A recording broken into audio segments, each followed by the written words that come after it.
Oh hey! Random.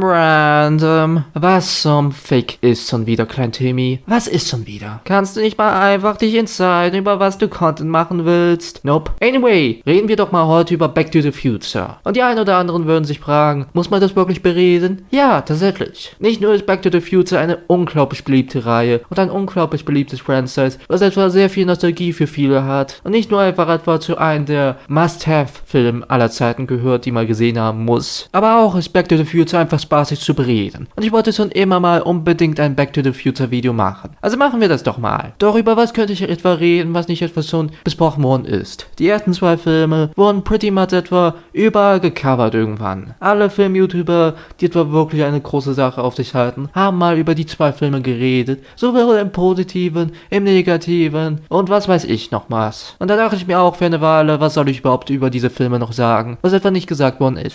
Und da ist es mir eingefallen. Der dritte Teil. Ich stelle euch mir jetzt etwa eine Frage, was passiert im dritten Teil von Back to the Future? Vielleicht könnt ihr grobe Details noch etwa sagen. Oder vielleicht sogar das Ende. Aber so wirklich viel einfallen wird euch bestimmt da nicht. Während ich euch etwa sage, was passiert im ersten oder zweiten Teil, da kommen etwa die ganzen Ideen. Hoverboard, 50 weiße Haie Filme, die ganze Vergangenheitsgeschichte mit Marty McFlys Eltern und so weiter und so weiter. Und natürlich sind diese zwei Filme super grandios. Aber es ist doch irgendwie absurd und seltsam, dass der dritte Teil irgendwie teilweise nicht wirklich in der Konsist der Popkultur oder von vielen Leuten ist. Und das wollen wir doch mal ändern mit diesem Video. Also folgt mir auf der Reise, wie ich etwa die Frage beantworte. Warum ist der dritte Teil nicht so beliebt wie die anderen zwei Teile? Und ist dieser dritte Teil underrated? Aber zuerst mal ein kleiner Crashkurs. Die ersten zwei Teile von Back to the Future fokussieren sich auf zwei unterschiedliche Zeitperioden. Einmal haben wir etwa die Zeitperiode der Vergangenheit der 50er Jahre im ersten Teil. Und der erste Teil, wie gesagt, 100-mal besprochen, sehr unterhaltsamer Film. Manche unangenehme Aspekte sind da definitiv drin, aber er macht immer noch sehr viel Spaß. Und Martin J. Fox, als auch der Actor von Doc Brown, machen eine fantastische Arbeit, also auch die meisten anderen Actors in diesem Film. Kultklassiker zu Recht. Der zweite Teil dagegen spielt in mehreren Zeitperioden einmal die mögliche Zukunft mit möglichen Kindern von Marty McFly, dann noch eine andere Parallelzukunft bzw. eine neue Abridged Zukunft, wo der Bully Bill etwa das geschafft hat, war Marty McFlys Mutter zu heiraten und quasi etwa sein Vater dadurch wird und so weiter und so weiter. Und dann noch etwa andere Zeitperioden, wie zum Beispiel die Gegenwart, als auch die Vergangenheit und so weiter und so weiter. Und das ist der große, beliebte Teil, den jeder kennt eigentlich. Ich meine, Hoverboard, 2015, 15 weiße Haie-Filme, die wir nicht gekriegt haben, zum Glück, und so viele andere Aspekte. Die Zukunft ist natürlich etwa sehr dargestellt, wie man das etwa in den 80er Jahren etwa denken würde, wie 2015 aussehen würde, aber es macht trotzdem Spaß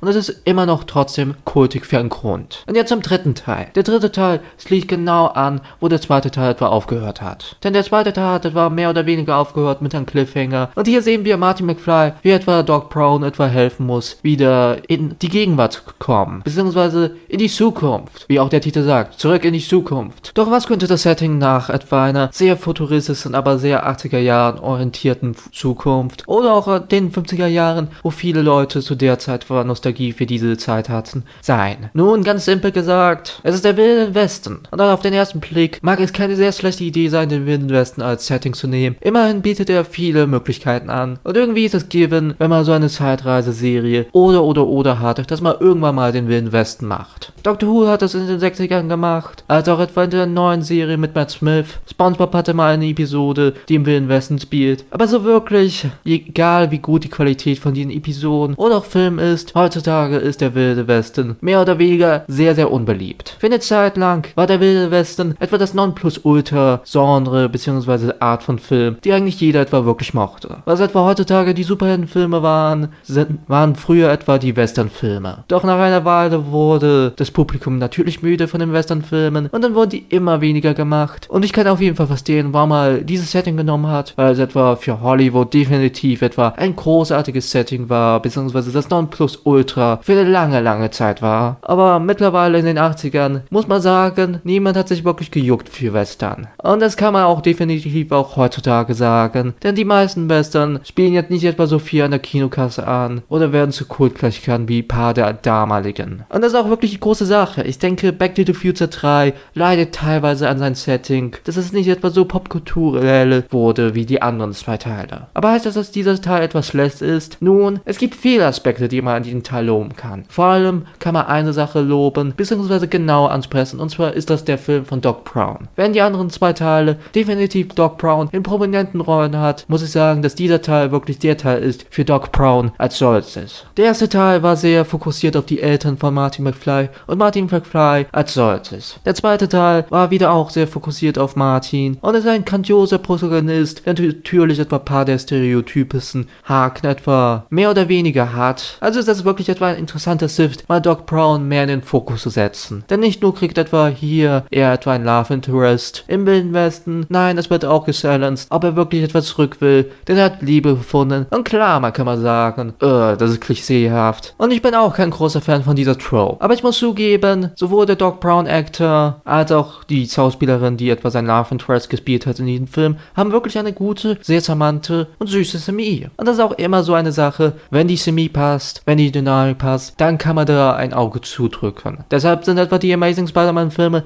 immer noch relativ populär, da die Chemie zwischen Gwen Stacy's, Emma Stone und Spider-Man aka Andrew Garfield so gut waren. Und auch hier muss ich sagen, zwar ist die Chemie jetzt nicht so gut wie bei denen, aber definitiv eine süße kleine Chemie. Und natürlich hat man etwa ein paar der typischen Western-Tropes, ein Zug fürs Finale und natürlich etwa einen bösen Cowboy, der etwa das gar nicht gut findet. Und das kann man definitiv kritisieren. Da geht Back to the Future leider in ein paar Stereotypen oder Klischees ein, die wirklich etwa traurig sind. Denn der Back to the Future, man darf es nicht vergessen, war für die Zeit wirklich kreativ und wirklich timey-wimey in seinem Konzept. Und deswegen wurde es auch etwa überhaupt so beliebt im ersten Sinne. Und das verliert irgendwie Back to the Future 3 ein wenig. Das heißt nicht, dass dieser Film etwa ein schlechter Film ist, aber das heißt, dass dieser Film definitiv deutlich besser ist, denn er erfindet das Rad einfach nicht neu, wie zum Beispiel die anderen zwei Teile das etwa in vielen Aspekten gemacht haben. Die haben uns etwa eine Zukunft vorgestellt, eine Vergangenheit vorgestellt und wirklich was mit diesem Setting richtig stark gemacht. Und klar, das wird auch hier etwa gemacht, wir haben die typischen Cowboy-Dances und so weiter und so weiter, aber so wirklich neu mit diesem Setting macht man jetzt auch nicht hier. Und das ist irgendwie das Traurige daran. Klar kann man etwa einen Punkt machen, was kann man denn Neues etwa mit dem klassischen Western-Setting machen? Nach hunderten, über 2000 Filmen, die etwa dieses Setting etwa genutzt haben, es neu versucht haben zu entwickeln und so weiter und so weiter. Und klar ist das ein sehr valider Punkt, aber irgendwie finde ich es traurig, denn Back to the Future war dafür bekannt, etwa manche der wirklich altertümlichen Settings irgendwie interessanter vorzustellen und irgendwie interessanter zu nutzen. Aber natürlich, Michael J. Fox macht wieder mal eine gute Performance, auch wenn er definitiv hier, wie gesagt, in den Hintergrund gerückt wird. Und auch Doc Brown ist mal wieder mal ein großer Sorge, sich anzuschauen. Und das Ende, es ist einfach ikonisch. Selbst wenn etwa die meisten Leute etwa nicht recallen können, was etwa in diesem dritten Teil passiert ist, wissen die meisten, was etwa am Ende passiert ist. Und klar kann man sagen, ist es vielleicht ein kitziges Ende? Klar, definitiv. Aber es ist ein verdientes Ende für Doc Brown, ein Charakter, der literally gestorben ist im ersten Teil, mehr oder weniger. Natürlich, definitiv. Und es ist doch einfach schön, mal seine Helden glücklich zu sehen. Und am Ende schafft Back to the Future 3, auch wenn er etwa Probleme hat und definitiv nicht so kreativ ist wie die Vorgänger, einfach ein gutes Ende und ein rundes Ende für diese Trilogie zu sein. Ein unterhaltendes, wenn auch nicht perfektes, aber irgendwie teilweise dennoch underrated. Doch jetzt seid ihr dran. Was ist eure Meinung zu Back to the Future 3 und dieser ganzen Trilogie im Allgemeinen? Findet ihr auch, dass der dritte Teil irgendwie underrated ist